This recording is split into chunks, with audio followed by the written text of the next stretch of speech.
नहीं, मेरा तो पहला रिस्पॉन्स यही है और हमेशा से रहता है कि जब तक हम डिनायल में रहेंगे तब तक अर्थव्यवस्था का, निवेश का और नौकरी का यही हाल रहेगा। डिनायल तो इस कदर है, बोलते बोलते तनेजा साहब बोल गए एक अच्छी बात कि तेल की कीमत पिछले 2 सप्ताह में वैश्विक रूप से कम हुई है। मैं संदीप जी आपके और आपके व्यूअर्स से पूछना चाहती हूं, क्या हम और आप कम तेल का दाम दे रहे हैं? क्या आपका पेट्रोल, डीजल, एलपीजी सस्ता हुआ है पिछले 2 हफ्तों में? उसका आंसर है, उसका जवाब है नहीं। तो मुझे आप बताइए, खुद ही अपने मुंह से कह रहे हैं वैश्विक रूप से कम हुई है, लेकिन देश के लोगों के लिए कम नहीं करी जाएगी, उनकी जेब पर डाका डाला जाता रहेगा। अभी 2 घंटे पहले एक डेटा आया, Q2 जीडीपी, दूसरी तिमाही का जीडीपी जो था वो 6.3% पे आया, पहली तिमाही का 13.5% पर था। और बाप रे बाप, क्या पीठ ठोकी गई थी, क्या सीना ठोक के चौड़ा करके बात करी जा रही थी। तब भी आगाह किया जा रहा था ये बेस इफेक्ट है, वेट करिए Q2 और Q3 का। आपको समझ में आता है 6.3% ग्रोथ रेट का मतलब क्या है? कि निवेश और नौकरी दोनों कम हो रही है। आप कह रहे हैं बेरोजगारी कम हो रही है, वो डेटा मंथली फ्लक्चुएट करता है। मेरे लिए अगर आज इस देश में सबसे बड़ी समस्या 3 है तो वो बेरोजगारी और महंगाई के अलावा कॉन्सेंट्रेशन ऑफ कैपिटल, जो अमीरों और गरीबों के बीच में बढ़ती हुई खाई है, वो एक टिकिंग टाइम बॉम्ब है। आपने बहुत सारे आंकड़े बताए, लेकिन आंकड़ा सिर्फ एक ही मायने रखता है और वो आंकड़ा यह है कि टॉप 10% की कमाई बॉटम 50% की कमाई की 20 गुना है। इतना ज्यादा, इतनी बड़ी ये खाई है, पाटते पाटते सालों बीत जाएंगे, लेकिन सरकार डिनायल में पाटना चाहती नहीं है। नीति निर्माण पहले गरीबों को देखकर होता था, अब अमीरों के लिए होता है। तो ये तो सालों से, सदियों से, दशकों से होता आ रहा है। गरीबी हटाओ का नारा 1971 में इंदिरा गांधी ने बुलंद किया था। गरीबी तो एक बड़ी समस्या, ये आर्थिक असमानता, ये विषमता जो और चौड़ी होती दिख रही है, इसे पाटेगा कौन? अच्छा सवाल आपने पूछा। पार्टेगी सरकारें, और चुनी हुई सरकारों का काम ही यह होता है। और क्योंकि यह सवाल आज पहली बार नहीं पूछा गया, इसका जवाब भी मैं दे देती हूं। 2004 से 2014 के बीच यूपीए के कार्यकाल के दौरान हमने 27 करोड़ लोग गरीबी की सीमा रेखा से निकाले, 23 करोड़ लोग गरीबी की सीमा रेखा के नीचे चले गए और 5 करोड़ से ऊपर एब्जेक्ट, एक्सट्रीम पॉवर्टी का शिकार हो गए एनडीए के कार्यकाल में, मोदी जी की कृपा के चलते हुए। और इसमें मैं तनिक सा भी संदेह और संशय नहीं है। मैं यहां पर एक इंटरवेंशन करूंगा सुप्रिया। जो एब्जेक्ट पॉवर्टी की आपने बात की, जो अति गरीबी की बात की, वो आंकड़ा 22% से घटकर 10% भी आया है एनडीए कार्यकाल में। जी हाँ, जी हाँ। No, extreme poverty absolute numbers 4.3 crore हुआ है। ये कैसे हुआ आप मुझे बता सकते हैं? ये इसलिए हुआ है क्योंकि सरकार की प्राथमिकता नहीं है। और मेरा अपना मानना है कि जब तक सरकार डिनायल में रहेगी ऐसा ही होता रहेगा। मैं सिर्फ एक बात कह के अपनी बात खत्म करना चाहती हूं। सरकार को बोलिए बेरोजगारी, वो कहते हैं नहीं बेरोजगारी तो है नहीं, पकौड़े तलिए। 70 रुपए का सरसों का तेल था, 220 पे मिल रहा है। 410 का सिलेंडर था, 1150 पे मिल रहा है। कौन पकौड़े तले? बेसन तक पर तो जीएसटी लगा दिया है। इनसे बोलिए महंगाई, वो कहती है जी मैं लहसुन प्याज ही नहीं खाती, महंगाई कहां है? इनके एक मंत्री खड़े होके कहते हैं फ्री फंड का खाना खा रहे हैं लोग।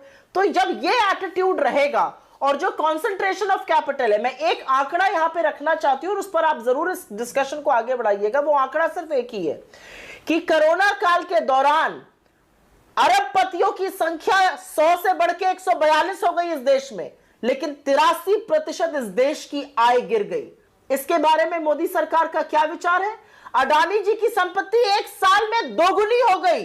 वो नंबर 1 पर छलांग लगा के पहुंच गए। 2013 से मुकेश अंबानी थे, उनको भी पीछे ढकेल दिया। इसके पीछे कारण क्या है? Monopoly creation. अगर अमीर हो रहा है, इसकी देखिए नहीं, ये बड़ा एक आपने एक अहम आंकड़ा दिया है सुप्रिया। ये एक बहुत ही टची इशू है और इसको पेश करने के अंदाज में सवाल जवाब इधर उधर भी हो जाते हैं। मुझे एक चीज समझाइए, अमीर हो रहा है क्या उसके चलते गरीब और गरीब हो रहा है, या अमीर हो रहा है गरीब को अमीर होने दीजिए?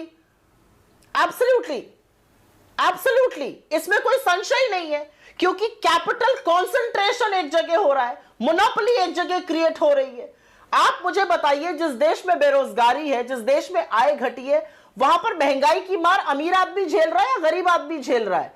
और जब गरीब पैसा खर्चा करता है, चाहे वो आटा पर हो, चाहे वो दूध पर हो, चाहे वो दाल पर हो, चाहे वो बेसन पर हो, उसकी जेब पर ज्यादा बड़ा प्रहार होता है। और इसीलिए कम आय या बेरोजगारी अमीरों से ज्यादा गरीबों को इंपैक्ट करती है। कॉन्सेंट्रेशन ऑफ कैपिटल है ना, मोनोपोली है। मैं आपसे एक सवाल पूछती हूं, 14 टेलीकॉम ऑपरेटर्स होते थे, 2014 के बाद ले देकर 2.5 बच गए। वो डिसाइड आपस में कर लेते हैं कितना टैरिफ होना है, और चाहे अमीर हो चाहे गरीब हो, उसको उसके हिसाब से देना पड़ता है। ये मोनोपोली है, ये कॉन्सेंट्रेशन ऑफ कैपिटल है। आज एक सुबह टिकट बुक करा रही थी मैं, एक ट्रेन में 10,000 रुपए का टिकट है प्रीमियम तत्काल में। रेलवेज का जो सेवा थी वो आम जनता को सुविधा पहुंचाने की, आम जनता के ट्रैवल के लिए 10,000 रुपए का प्रीमियम तत्काल का टिकट। सोच सकते हैं आप हिंदुस्तान जैसे देश में ये उपलब्धि है मोदी जी। तो मतलब आप क्रोनी कैपिटलिज्म की ओर इशारा कर रहे हैं। रिस्पॉन्ड करना चाहेंगे? 1 मिनट, देखिए रिस्पॉन्स लेना जरूरी हो जाता है। नरेंद्र तनेजा, ये जो विषमता है ये सरकार की कृपा दृष्टि कुछ कॉरपोरेट घरानों पर, कुछ चुनिंदा लोगों पर है, आम आदमी पर नहीं, वो ये कह रही है। देखिए ये जितने भी तर्क दिए गए मैंने पूरे सम्मान से सुना। देखिए ये कांग्रेस रोजाना बोलती है, और ये जिसको बोलता चाहिए बड़े थके हुए तर्क हैं। अब इनको थोड़ा मेहनत करनी चाहिए, नए तर्क लेके आना चाहिए जिसमें जोश हो, जिसमें सच्चाई हो। अब गुजरात का इलेक्शन आ रहा है, ये जाकर यही बोल रहे हैं वहां से। अब जिस दिन रिजल्ट आएगा इनको भी जरूर बुलाइएगा, मुझे भी बुलाइएगा। जनता जनार्दन होती है, जनता बिल्कुल नहीं मानती है। जनता को लगता है तो वही बातें, हर आदमी वही बात। चुनावी हार जी देश की अर्थव्यवस्था और अर्थनीति को तय करेंगे। पहले जवाब नहीं, वो देखिए लोकतंत्र में वो भी एक पैमाना होता है, खाली एक पैमाना नहीं होता। हाँ, एक पैमाना होता है। दूसरी बात देखिए, सुप्रिया जी ने एक बात कही, मैंने ये बात कही, तेल की कीमत पिछले 15 दिन में कम हुई है। कच्चा तेल की कीमत जब कम होती है, कच्चे तेल से तो कुछ होगा नहीं, वो तो खरीदारी हुई, उसके बाद उसे खरीदेंगे, समुद्री जहाज से लेके आएंगे। रूस से ले रहे हैं तो 27 दिन लगते हैं, अमेरिका से ले रहे हैं तो 22 दिन लगते हैं। वो आएगा, वो रिफाइन होगा, पेट्रोल पंप पर पहुंचेगा। मैं कहने की कोशिश कर रहा हूं, जो कच्चे तेल की कीमत होती है वो पेट्रोल पंप पर रिफ्लेक्ट होने का जो साइकिल होता है वो 30 से लेकर 45 दिन का होता है। जब बढ़ाने की बात आती है तब तो हम ये नहीं देखते। अच्छा, बढ़ते तो रोज हैं। नरेंद्र भाई, आप तो पेट्रोलियम एक्सपर्ट हैं, रोज बढ़ने का सिलसिला हमने झेला है, भुगता है। मेरे संदीप जी, मेरे पास और पॉइंट है, मैं जवाब इस बात का दे रहा था आपके दर्शकों के लिए। हाँ। कांग्रेस तो मानेगी नहीं किसी बात को, उसको छोड़ दीजिए, मैं उस पर समय भी लगा। कॉन्सेंट्रेशन ऑफ कैपिटल, मुझे आप बताइए किसके यहाँ कॉन्सेंट्रेशन कैपिटल ज्यादा हो गया? कौन से किसकी तरफ इशारा है? कौन से समूह है जिनकी तरफ इशारा है, जिनके पास कॉन्सेंट्रेशन ऑफ कैपिटल हो गया? अकेला इशारा कर रहा है। दत्तात्रेय होश बोले सर कार्यवाह, बाकायदा उन्होंने यही आंकड़े गिनवाए थे कि 1% लोगों का देश की 22% कमाई पर उनका हक हो रहा है, 10% टॉप लोगों का 57% कमाई पर है, तो और 50% लोग 13% कमाई कर पा रहे हैं देश में। संदीप जी, 1% भारत के हिसाब से कितना हो गया? 1,40,00,000 आप ये कह रहे हैं? 1,40,00,000 भारत में। 1,40,00,000 का मतलब 14 मिलियन। स्वीडन, फिनलैंड, नॉर्वे सबकी आबादी के बराबर हो गया।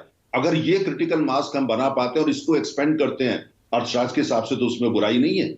लेकिन ये जो सरकार की जिम्मेदारी ये जो हम कर रहे हैं कि जो असमानता बढ़ रही है, जो खाई है, उसको कैसे कम किया जाए। और ये सिर्फ आर्थिक असमानता की बात नहीं, बेरोजगारी पर वापस आ रहा हूं सुप्रिया आपके पास, उसके बाद बाकी मेहमानों के पास जाता हूं।